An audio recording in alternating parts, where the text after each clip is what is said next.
bakit po naging homicide ito? Kung ito po ay premeditated, pinagplanuhan, and then including yung pagpatay doon sa bata din po, no? At pagkatapos itinapon mo pa yung bangkay sa malayong lugar. Kasi ang homicide para bagang biglaan, ano ho, hindi mo pinagplanuhan. Bakit po naging homicide? Kapag homicide rin po, ma'am, bailable po ito.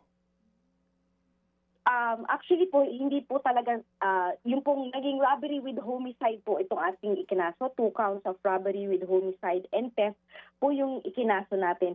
Kasi kapag malinaw po na ang pangunahing layunin po naman talaga is yung pagnanakaw, so yung robbery po yung ating pinagtutuunan dito at yung mismo okasyon po dahil sa naturang pagnanakaw ay may napatay kahit po kumbaga kahit plinano po nila, pero ano po kasi dito ang talagang kanilang motibo or ang kanilang purpose is manakaw po yung pera ng ating ng victim, hindi po talaga mismo yung pagpatay. Although meron po tayong sinasabi nga na pagpaplano, pero po hindi natin kumbaga ang pinaka-principal po natin dito na titingnan na kaso is yung pong pagnanakaw, hindi po mismo yung pagpatay.